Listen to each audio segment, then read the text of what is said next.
اعوذ باللہ من الشیطان الرجیم بسم اللہ الرحمن الرحیم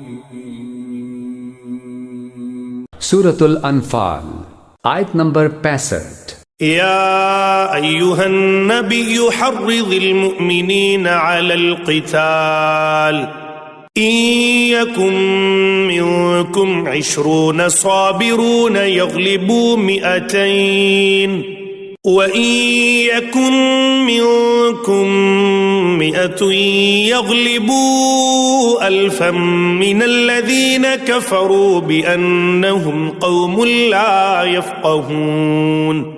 ترجمہ: اے نبی، مومنوں کو جنگ پر ابھارو.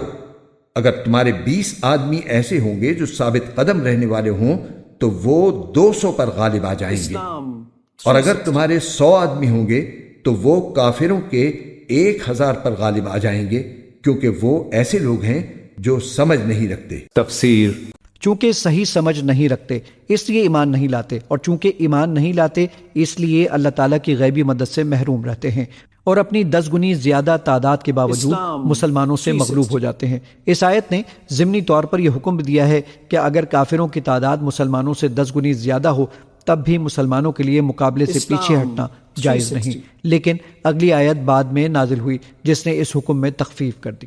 آیت نمبر 66. الآن خفف الله عنكم وعلم أن فيكم ضعفا فإن يكن منكم 100 صابرة يغلبوا 200 وإن يكن منكم 1000 يغلبوا 2000 بإذن الله والله مع الصابرين.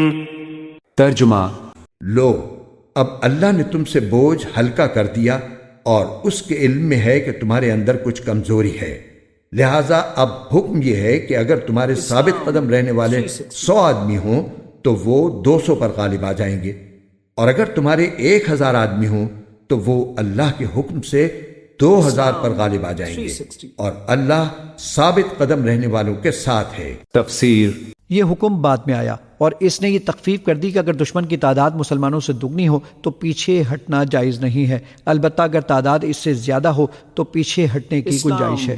اس طرح اس آیت نے اس حکم کی تفصیل بیان فرما دی ہے جو پیچھے آیت نمبر 14 اور 15 میں دیا گیا تھا.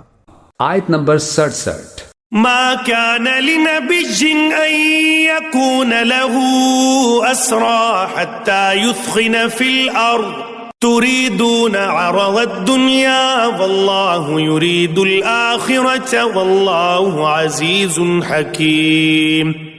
ترجمہ: یہ بات کسی نبی کے شایع نشان نہیں ہے کہ اس کے پاس قیدی رہیں جب تک کہ وہ زمین میں دشمنوں کا خون اچھی طرح نہ بہا چکا ہو جس سے ان کا روب پوری طرح ٹوٹ جائے. تم دنیا کا ساز و سامان چاہتے ہو اور اللہ تمہارے لیے آخرت کی بھلائی چاہتا ہے، اور اللہ صاحب اقتدار بھی ہے، صاحب حکمت بھی. تفسیر: جنگ بدر میں 70 قریشی افراد گرفتار ہوئے تھے. ان لوگوں کو جنگی قیدی کے طور پر مدینہ منورہ لایا گیا تھا. حضرت صلی اللہ علیہ وآلہ وسلم نے ان کے بارے میں صحابہ کرام سے مشورہ فرمایا کہ ان سے کیا سلوک کیا جائے. بعض صحابہ کرام مثلا حضرت عمر رضی اللہ تعالیٰ عنہ کی رائے یہ تھی کہ ان کو قتل کر دیا جائے کیونکہ انہوں نے مسلمانوں پر جو مظالم ڈھائے ہیں ان کے بنا پر ان کا عبرتناک انجام ہونا چاہیے. دوسرے حضرات کی رائے یہ تھی کہ ان سے فدیہ لے کر انہیں چھوڑ دیا جائے. فدیہ اس مال کو کہا جاتا ہے جو کسی جنگی قیدی سے اس کی آزادی کے بدلے طلب کیا جائے. چونکہ زیادہ تر صحابہ اس دوسری رائے کے حق میں تھے اس لیے حضرت صلی اللہ علیہ وآلہ وسلم نے اسی کے مطابق فیصلہ فرمایا اور ان سب قیدیوں سے فدیہ لے کر انہیں چھوڑ دیا گیا.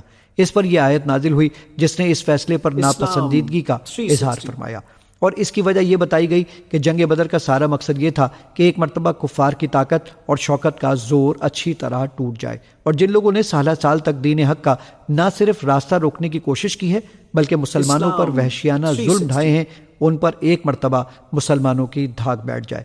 اس کے لیے ضروری تھا کہ ان لوگوں کے ساتھ کوئی نرمی کا معاملہ کرنے کے بجائے ان سب کو قتل کر دیا جاتا تاکہ واپس جا کر مسلمانوں کے لیے خطرہ بھی نہ بن سکتے اور ان کے عبرتناک انجام سے دوسروں کو بھی سبق ملتا.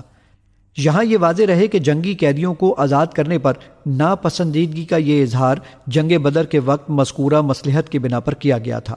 بعد میں سورہ محمد کی آیت نمبر 4 میں اللہ تعالیٰ نے واضح فرمایا کہ اب چونکہ کفار کی جنگی طاقت ٹوٹ چکی ہے، اس لیے اب نہ صرف فدیہ لے کر بلکہ بغیر فدیہ کے محض احسان کے طور پر بھی جنگی قیدیوں کو آزاد کیا جا سکتا ہے۔ آیت نمبر 68۔ لولا كتاب من الله سبق لمسكم فيما أخذتم عذاب عظيم۔ ترجمہ، اگر اللہ کی طرف سے ایک لکھا ہوا حکم پہلے نہ آ چکا ہوتا تو جو راستہ تم نے اختیار کیا اس کی وجہ سے تم پر کوئی بڑی سزا آ جاتی۔ تفسیر۔ پہلے لکھے ہوئے حکم سے مراد بعض مفسرین نے تو وہ حکم لیا ہے جو پیچھے آیت نمبر 33 میں گزرا ہے کہ حضرت صلی اللہ علیہ وآلہ وسلم کے ہوتے ہوئے اللہ تعالیٰ کا کوئی عذاب نہیں آ سکتا، اور دوسرے مفسرین نے اس کے یہ معنی بیان کیے ہیں کہ ان قیدیوں میں سے بعض حضرات کا مسلمان ہو جانا اللہ تعالیٰ نے مقدر میں لکھا تھا اور وہ نوشتہ تقدیر مراد ہے، اور مطلب یہ ہے کہ اس وجہ سے اللہ تعالیٰ نے اس فیصلے پر مسلمانوں کو کوئی سزا نہیں دی کہ ان قیدیوں میں سے کچھ لوگ مسلمان ہونے والے تھے، ورنہ فیصلہ اصولی طور پر ناپسندیدہ تھا۔ آیت نمبر 69۔ فَكُلُوا مِمَّا غَنِمْتُمْ حَلَالًا طَيِّبًا وَاتَّقُوا اللَّهَ إِنَّ اللَّهَ غَفُورٌ رَحِيمٌ۔ ترجمہ، لہٰذا اب تم نے جو مال غنیمت میں حاصل کیا ہے اسے پاکیزہ حلال مال کے طور پر کھاؤ اور اللہ سے ڈرتے رہو، یقیناً اللہ بہت بخشنے والا بڑا مہربان ہے۔ تفسیر۔ چونکہ جنگی قیدیوں کے بارے میں یہ فیصلہ کثرت رائے اور حضرت صلی اللہ علیہ وآلہ وسلم کی تصدیق سے ہو چکا تھا، اس لیے ناپسندیدگی کے اظہار کے باوجود اللہ تعالیٰ نے ان آیات میں مسلمانوں کی معافی کا بھی اعلان فرمایا اور یہ بھی اجازت دی کہ جو مال فدیے میں حاصل ہوا ہے حلال طیب ہے اور مسلمان اسے اپنے استعمال میں لا سکتے ہیں۔ آیت نمبر 70۔ یا أيها النبي قل لمن في أيديكم من الأسرى إن يعلم الله في قلوبكم خيرا يؤتكم خيرا مما أخذ منكم ويغفر لكم والله غفور رحيم۔ ترجمہ، اے نبی، تم لوگوں کے ہاتھوں میں جو قیدی ہیں اور جنہوں نے مسلمان ہونے کا ارادہ ظاہر کیا ہے ان سے کہہ دو کہ اگر اللہ تمہارے دلوں میں بھلائی دیکھے گا تو جو مال تم سے فدیے میں لیا گیا ہے اس سے بہتر تمہیں دے دے گا اور تمہاری بخشش کر دے گا، اور اللہ بہت بخشنے والا بڑا مہربان ہے۔ تفسیر۔ بھلائی دیکھنے سے مراد یہ ہے کہ جن لوگوں نے مسلمان ہونے کا اعلان کیا ہے وہ خلوص دل کے ساتھ ہو، کوئی شرارت نہ ہو۔ اس صورت میں ان سے وعدہ کیا گیا ہے کہ انہوں نے اپنی آزادی کے لیے فدیے میں جو کچھ خرچ کیا ہے اس سے بہتر بدلہ انہیں دنیا یا آخرت میں دے دیا جائے گا۔ چنانچہ حضرت صلی اللہ علیہ وآلہ وسلم کے چچا حضرت عباس رضی اللہ عنہ جو اس وقت تک مسلمان نہیں ہوئے تھے اور بدر کی جنگ میں قید ہو گئے تھے، انہوں نے آپ سے عرض کیا تھا کہ میں مسلمان ہونا چاہتا تھا مگر میرے قبیلے کے لوگوں نے مجھے جنگ پر آنے پر مجبور کر دیا۔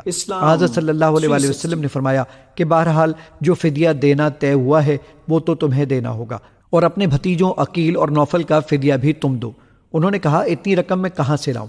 حضرت صلی اللہ علیہ وآلہ وسلم نے فرمایا کہ وہ رقم کہاں ہے جو تم اپنی اہلیہ ام الفضل کے پاس خفیہ طور پر چھوڑ کر آئے ہو۔ حضرت عباس نے یہ سنا تو ہکا بکا رہ گئے، کیونکہ اس بات کا علم ان کے اور ان کی اہلیہ کے سوا کسی کو نہیں تھا۔ اس موقع پر انہوں نے کہا کہ میں گواہی دیتا ہوں کہ آپ صلی اللہ علیہ وآلہ وسلم اللہ کے رسول ہیں۔ بعد میں حضرت عباس رضی اللہ تعالیٰ عنہ فرمایا کرتے تھے کہ جتنا کچھ میں نے فدیہ میں دیا تھا واقعی اس سے کہیں زیادہ اللہ تعالیٰ نے مجھے دے دیا ہے۔